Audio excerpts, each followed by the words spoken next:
Saya tegaskan juga bahwa Undang-Undang Cipta Kerja ini tidak melakukan resentralisasi kewenangan dari pemerintah daerah ke pemerintah pusat. Tidak ada. Perizinan berusaha dan pengawasannya tetap dilakukan oleh pemerintah daerah sesuai dengan NSPK, norma, standar, prosedur, dan kriteria yang ditetapkan pemerintah pusat. Ini agar dapat tercipta standar pelayanan yang baik di seluruh daerah, dan penetapan NSPK ini nanti akan diatur di dalam PP atau peraturan pemerintah. Selain itu, kewenangan perizinan untuk non-perizinan berusaha tetap ada di Pemda, sehingga tidak ada perubahan.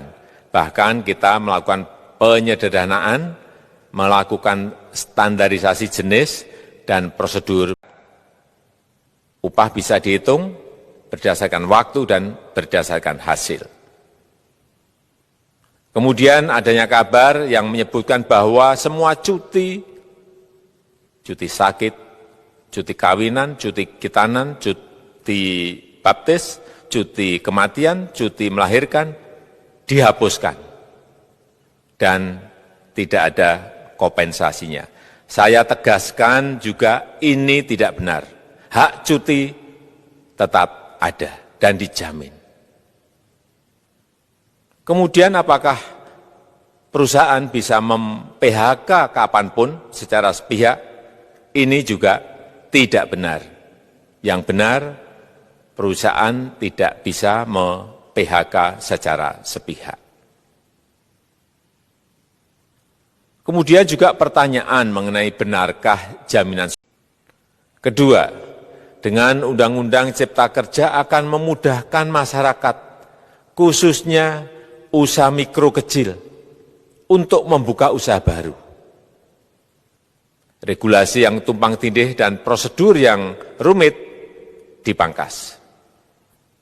Perizinan usaha untuk usaha mikro kecil, UMK, tidak diperlukan lagi. Hanya pendaftaran saja. Sangat simpel. Pembentukan PT atau perseroan terbatas juga dipermudah. Tidak ada lagi pembatasan modal minimum. Pembentukan koperasi juga dipermudah. Jumlahnya hanya 9 orang saja. Koperasi sudah bisa dibentuk. Kita harapkan akan semakin banyak koperasi.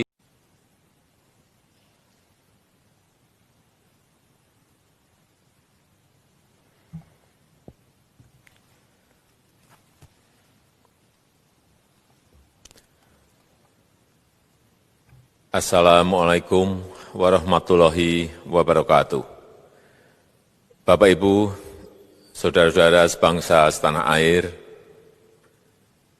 pagi tadi saya telah memimpin rapat terbatas secara virtual tentang Undang-Undang Cipta Kerja bersama jajaran pemerintah dan para gubernur. Dalam undang-undang tersebut terdapat 11 klaster yang secara umum bertujuan untuk melakukan reformasi struktural dan mempercepat transformasi ekonomi.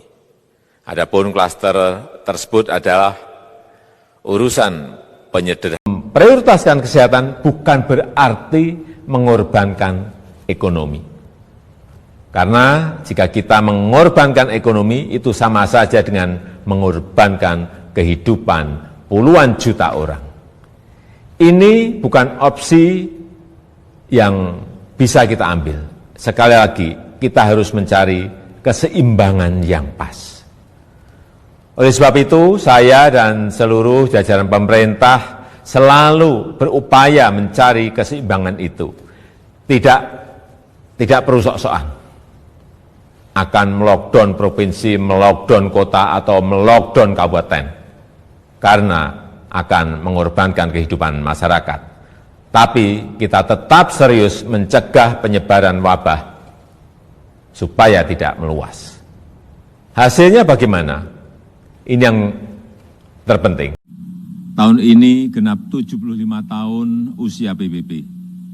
75 tahun yang lalu PBB dibentuk agar perang besar, Perang Dunia Kedua tidak terulang kembali. 75 tahun yang lalu PBB dibentuk agar dunia bisa lebih damai, stabil dan sejahtera. Karena perang tidak akan menguntungkan siapapun. Tidak ada artinya sebuah kemenangan dirayakan di tengah kehancuran. Tidak ada artinya menjadi kekuatan ekonomi terbesar di tengah dunia yang tenggelam. Pimpinan sidang yang terhormat, di usia PBB yang ke-75 ini, kita patut bertanya, apakah dunia yang kita impikan tersebut sudah tercapai? Saya kira jawaban kita sama, belum. Konflik masih terjadi. Pembayaran tunjangan untuk dokter spesialis, untuk tenaga medis segera keluarkan. Belanja-belanja untuk peralatan segera keluarkan. Ini sudah disediakan 70-an triliun seperti itu. Bansos yang ditunggu masyarakat, segera keluarkan. Kalau ada masalah, lakukan tindakan-tindakan lapangan. Meskipun sudah lumayan, tapi baru lumayan, ini extraordinary. Harusnya 100%. Di bidang ekonomi juga sama. Segera stimulus ekonomi bisa masuk ke usaha kecil, usaha mikro. Mereka nunggu semuanya. Jangan biarkan mereka mati dulu baru kita. Saya lihat masih banyak kita ini yang seperti biasa-biasa saja. Saya jengkelnya di situ. Ini apa enggak punya perasaan? Suasana krisis. Jangan sudah PHK gede-gedean, duit rupiah pun belum masuk ke stimulus ekonomi kita. Hanya gara-gara urusan peraturan. Ini extraordinary. Saya harus ngomong apa adanya, enggak ada progres. Yang signifikan enggak ada. Kalau mau minta perpu lagi, saya buatin perpu. Kalau saudara belum cukup, asal untuk rakyat, asal untuk negara. Saya pertaruhkan reputasi politik saya. Bisa aja membubarkan lembaga, bisa aja reshuffle. Udah kepikiran kemana-mana saya. Pagi hari ini saya akan memulai aktivitas kantor, tapi ini masih di rumah, di Istana Bogor. Biasanya saya kalau pagi itu sebelum beraktivitas minum jamu. Jamu ini adalah jamu dari campuran temulawak, jahe, kunyit. Jadi jahe ditumbuk atau dirajang-rajang, temulawak ditumbuk rajang-rajang, kunyit juga, kemudian diseduh, air panas, disaring, kemudian diminum. Dan sudah saya minum mungkin 17-18 tahun yang lalu sampai sekarang. Saya rasa akan memberikan manfaat yang baik untuk kebugaran tubuh. Ingin mencoba, ya dibuat sendiri.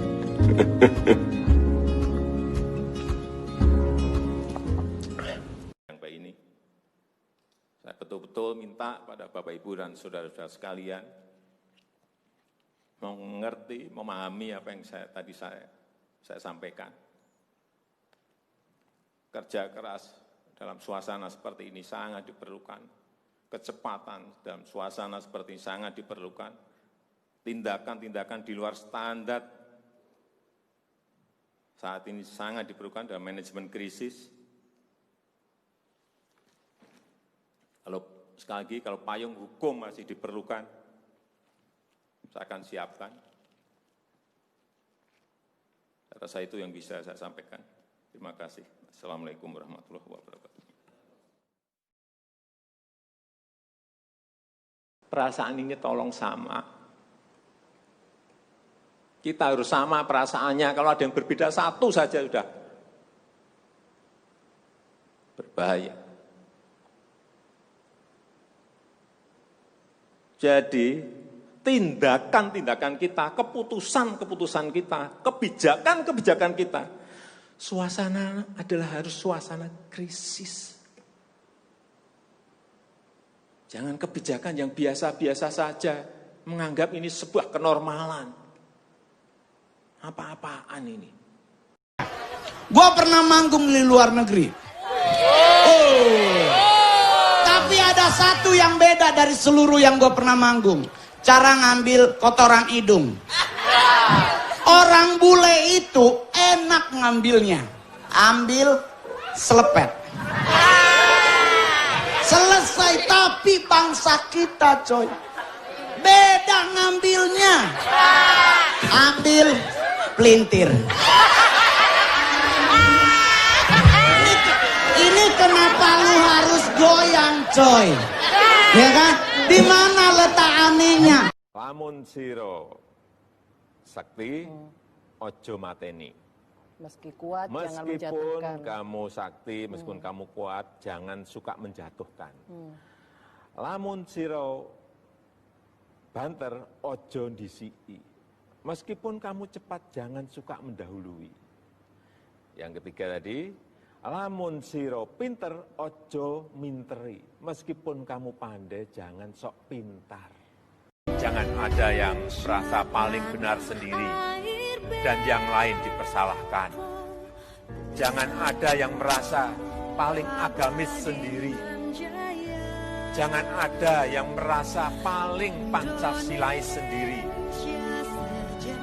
Semua yang merasa paling benar dan memaksakan kehendak itu hal yang biasanya tidak benar. Biasanya tidak benar. Sering mengingatkan kepada para menteri, tugas kita bukan hanya membuat dan melaksanakan kebijakan, tetapi tugas kita adalah membuat masyarakat menikmati pelayanan, menikmati pembangunan. Seringkali birokrasi melaporkan bahwa program sudah dijalankan, anggaran telah dibelanjakan, dan laporan akuntabilitas telah selesai. Kalau ditanya, jawabnya, programnya sudah terlaksana, Pak. Programnya sudah terlaksana, Pak. Tetapi setelah dicek di lapangan, setelah saya tanya ke rakyat, ternyata masyarakat belum menerima manfaat. Ternyata rakyat belum merasakan hasilnya. Sekali lagi. Rama, Pak. Rama? Iya. Rama dari Garut. Garut, Pak. Kenapa kok ngelus-ngelus ini kan? Iya, Pak. Tegang. Hah? Kenapa? Rewas, apa sih? Apa? Tegang, Pak. Oh, tegang. tegang. Ya, nervous gitu lah. Oh, nervous. Iya, Pak. Pekerjaan besar ini harus rampung. Tidak selesai 1% pun. Udah. Ini ada yang memang menghendaki kita untuk impor terus. Hanya perlu saya ingatkan bolak-balik, hati-hati. Kamu hati-hati. Saya ikuti kamu. Jangan menghalangi orang ingin membuat batu bara menjadi gas. Gara-gara kamu senang impor gas. Kalau ini bisa dibikin, ya udah, nggak ada impor gas lagi. Nah, saya kerja apa, Pak? Ya urusanmu. Kamu udah lama menikmati ini. Saya nambah ini, Pak. Sekali lagi saya harus nanya pertanyaan iseng karena saya memang pengen tahu nih sebenarnya. Mungkin juga ada yang pengen tahu nih Pak selain saya. Setelah Pak Jokowi menjadi orang penting di negeri ini, Bu Iriana pernah cemburu nggak sih sama Bapak? Yang namanya perempuan ya sama. Dapat 1.890.000. Udah diambil berapa? 2 kali? Iya. 500, berarti 1 juta ya? Iya. Dipakai untuk apa? Pakai bayar hutang. Bener. 1 juta itu semuanya dipakai untuk bayar? Enggak. Yang Ayah 100, ayah 150, ayah 75 gitu. utangnya berapa? 1.300.000. Berapa? 1.300.000. 1.300.000. 1.300.000. Oh, dibayar. Oke, nggak apa-apa, karena dia. Tapi nggak apa-apa. Hah? Nggak apa-apa itu pakai bayar hutang. Nggak apa-apa, udah, nggak apa-apa, udah. Khusus Bu Ani nggak apa-apa, ya nggak apa-apa. Terus. Tapi dikasih hadiah nggak? Hah? Dikasih hadiah nggak? Kasih hadiah. Aduh. Kok dikasih hadiah? Hey Sean, I just wanted to wish you a happy birthday.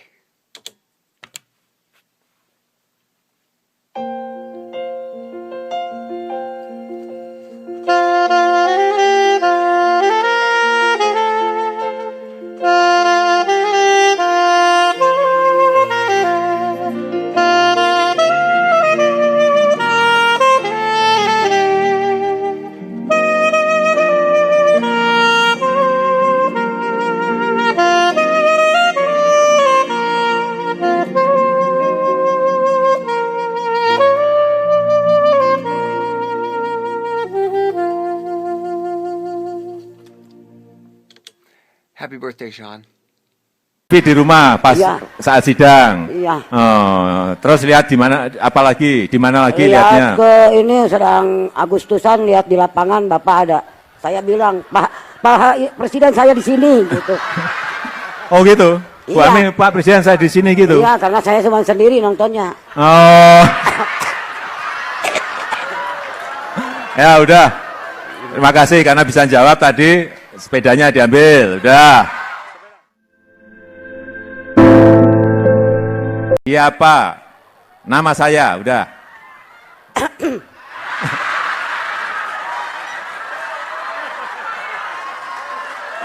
Udah. Siapa nama saya? Udah. Sekarang Iya sekarang, masa besok? bawa Bapak Insinyur Joko Widodo.